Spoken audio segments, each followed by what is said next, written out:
भारतीय महिलाओं का स्तर उठाने के लिए भारत के अंदर लॉर्ड विलियम बेंटिंक ने सती प्रथा का अंत किया।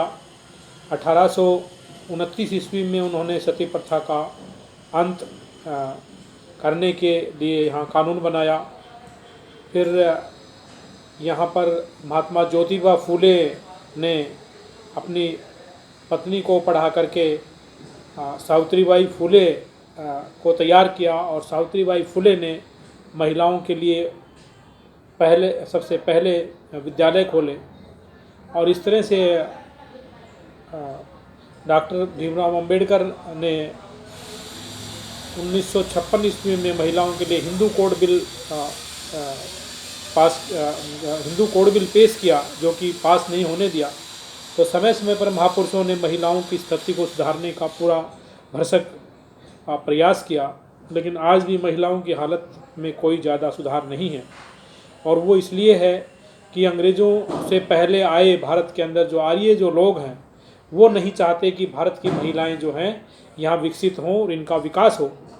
और इसीलिए आज वर्तमान 2023 तक महिलाओं का जो है विधानसभा और लोकसभा में हिस्सा नहीं है, उनकी आबादी के हिसाब से हिस्सेदारी नहीं है और उनको चुनाव में टिकटें नहीं मिलती हैं।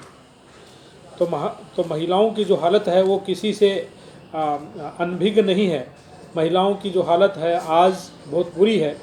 और ये जो कारनामा है आर्य जो लोग करते रहते हैं, जैसे कि अभी जो राजेंद्र पाल गौतम ने जो 22 प्रतिज्ञाएं लेकर के ये सिद्ध किया कि भाई जो हिंदू धर्म किस तरह से महिलाओं का और यहाँ पर बहुजनों का शोषण करता है, और डॉक्टर अंबेडकर ने जैसे बौद्ध धर्म ग्रहण किया था उसी तरह से उन्होंने भी बौद्ध धर्म ग्रहण किया।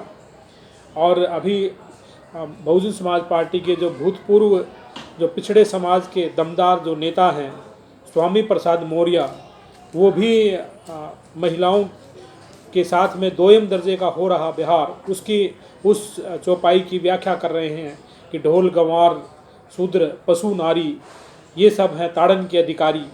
तो इस तरह से इन सब चीज़ों से हमको कोई ज़्यादा सरोकार नहीं है, लेकिन हम ये देखते हैं कि जो महिलाओं के साथ जो लोग दुर्व्यवहार करते हैं उनके दिमाग में विचार आते कहाँ से हैं। महिलाओं की खिलाफत, कमज़ोर लोगों के खिलाफत, यहाँ पर गरीबों की खिलाफत, ये जो आर्यों के जो शासक प्रशासक हैं और उनके जो चमचे जो लोग हैं, उनकी जो चिलम भरने वाले जो ज़मींदार मानसिकता के जो लोग हैं भारत के अंदर, उनके अंदर इस तरह की जो बातें कहाँ से आते हैं, विचार जो हैं वो क्यों नहीं निकलते हैं। क्योंकि इस तरह के जो शासक प्रशासक हैं वो यहाँ शासक प्रशासक न होकर के वो यहाँ जो आर्यों के जो भगवान और देवता हैं उनके एजेंट हैं। वो उनके दूतों की तरह से काम करते हैं। जब वो शपथ लेते हैं तो उन्हीं भगवान देवताओं की शपथ लेते हैं, उसी धर्म का जो प्रोटोकॉल को वो इम्प्लीमेंट करते हैं जिनके अंदर ये सारी बातें लिखी हुई हैं। आर्यों को ये आर्य जो लोग बाहर से आए थे वो महिलाएं नहीं लाए थे, वो अकेले आए थे और महिलाएं इसी देश की मूल निवासी हैं। इसी तरह से जो मूल निवासी जो लोग हैं वो लोग भी बदलाव चाहते हैं और महिलाएं भी परिवर्तन चाहती हैं।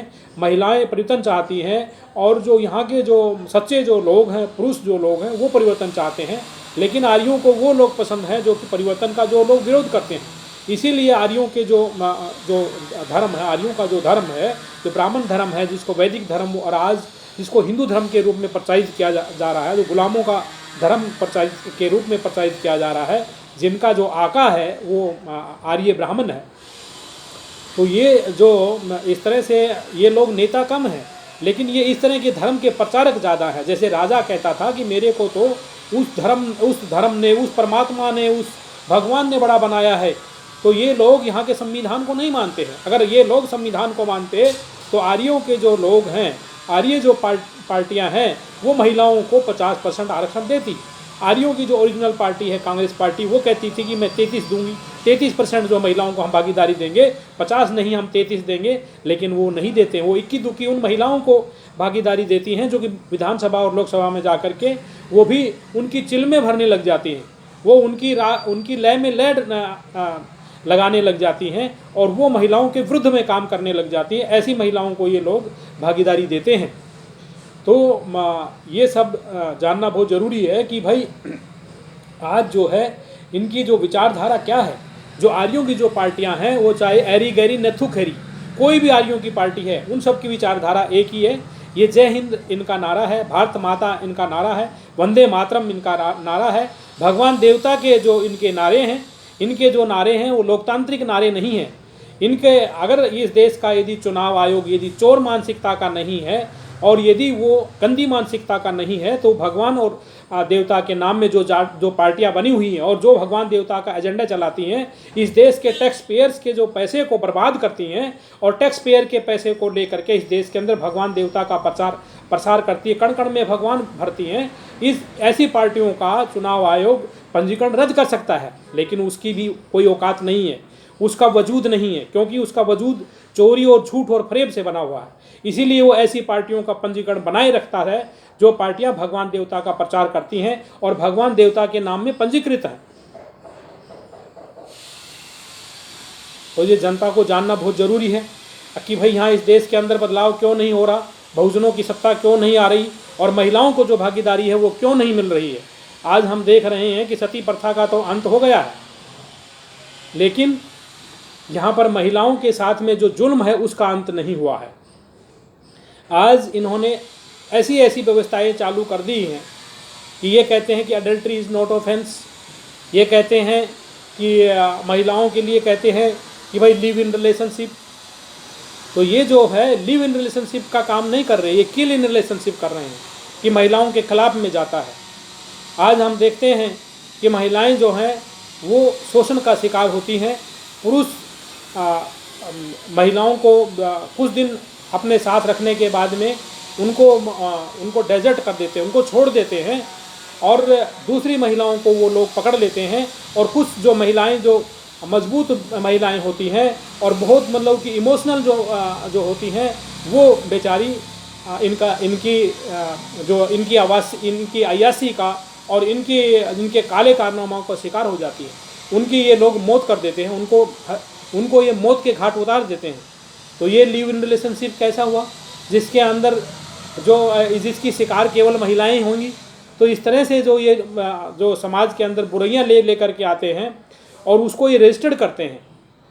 जब महिलाओं की ये इस तरह से उनकी मौतें हो रही हैं लिव इन रिलेशनशिप के अंदर, तो उनके ऊपर जो सरकार क्यों नहीं संज्ञान लेती है, क्योंकि ये महिलाओं के लिए तो काम करती ही नहीं है। महिलाओं के लिए, बहुजनों के लिए ये कोई काम नहीं करती हैं, इसलिए ये आंख मूंद लेती हैं और ये जो किल इन रिलेशनशिप की जो प्रथा को ये चालू रखते हैं। जिन पेरेंट्स के ऊपर ये घटनाएं होती हैं, जिनके रिश्तेदारों के ऊपर ये घटनाएं होती हैं, वो जानते हैं कि महिलाओं की ये कितना जो दुख का पहाड़ है उनके ऊपर टूट के पड़ता है। तो ये सब जो चीज़ें हैं ये बहुत आवश्यक है, इनके ऊपर संज्ञान लिया जाना चाहिए।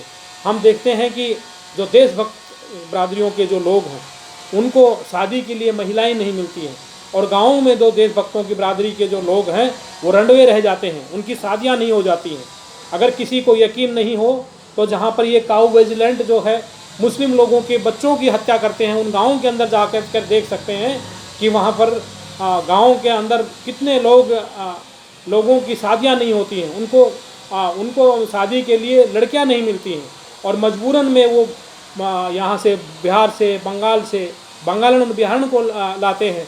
थोड़े थोड़े पैसे में 40-50 हज़ार रुपये में 30-40 हज़ार रुपये में ऐसे खरीद के वो महिलाओं को लाते हैं। और ये हर गांव की घटना है। और जिन बरादरी के लोगों ने यहाँ पर हरियाणा के अंदर राज किया है, उन बरादरियों को वंश चलाने के लिए लड़कियाँ नहीं मिलती हैं। तो ये क्या मतलब कि मजाक बनाया है? ये डेमोक्रेसी नहीं है, ये देश के अंदर मोबोक्रेसी है। इस देश के अंदर ये भीड़ तंत्र का राज है। तो यहाँ पर जंगली जो लोग हैं वो शासन सत्ता के अंदर हैं। तो अब ये बुद्धिजीवी लोगों को इस सब चीज़ों का नोट लेना है और शासक प्रशासकों को यहाँ पर चेताना है। और इस देश के अंदर महिलाओं को भी अपनी बहन होलिका को नहीं जलाना है। अपनी बहन होलिका को जलाने के बजाय जो इस देश के अंदर जो काउंटर रिवोल्यूशन का जो काम कर रही है, भारत के अंदर जो यहाँ की वोटिंग जो तंत्र है, जो ईवीएम से हो रहा है, उस ईवीएम की होली जलानी है। यहाँ पर बौद्ध धर्म के अंदर आना है। बौद्ध धर्म के अंदर आकर के, जो कि बराबरी का धर्म है, जो मानवता का धर्म है, जो कि यहाँ पर जाति और जो दूसरे जो भेदभाव है उससे ऊपर उठ करके ऊपर उठने वाला जो धर्म है, उसके अंदर उसको स्वीकार करना, बौद्ध धर्म के अंदर आना है। उसके अंदर आकर के ही वो यहाँ पर सुरक्षित रह सकती हैं और उनके हक और अधिकार सुरक्षित रह सकते हैं, वरना यहाँ पर वे अनथिंकिंग लोट बनी रहेंगी। वो यहाँ पर किसी तरह के सवाल नहीं कर सकती हैं, वो किसी तरह की कोई यहाँ पर डिमांड नहीं कर सकती हैं। तो ये जो चीज़ें हैं उनको करना ज़रूरी है। यहाँ पर इस देश के अंदर बैलेट से जो चुनाव कराना ज़रूरी है, और यहाँ इस देश के अंदर जिन पार्टियों की जो अध्यक्षा महिलाएं हैं उनको भी देखना है कि 50% की महिलाओं को क्यों नहीं उनको टिकटें दी जाती हैं, क्यों नहीं जब लिस्ट जारी की जाती है कि फलाने जाति को इतनी टिकट, फलाने बिरादरी को इतनी टिकट, और तो इस तरह से महिलाओं को भी टिकटें दी जानी चाहिए, उनकी संख्या के हिसाब से उनको टिकटें दी जानी चाहिए। तो महिलाओं को भी सोचना है कि भाई इस तरह से उनके साथ में आज़ाद भारत के अंदर जुल्म क्यों हो रहा है और उनकी आबादी के हिसाब से उनको हिस्सा क्यों नहीं मिल रहा है। तो ये जो चीज़ें हैं बहुत लोकतांत्रिक चीज़ें हैं और बहुत ज़रूरी हैं, ये सब चीज़ें जानें। इसके साथ मैं आपका सबका साधुवाद करता हूँ, सबको जय भीम करता हूँ, सबको खुदा हाफिज़। मैं डॉक्टर आर के चमार, बोथ सोशल एक्टिविस्ट, दिल्ली।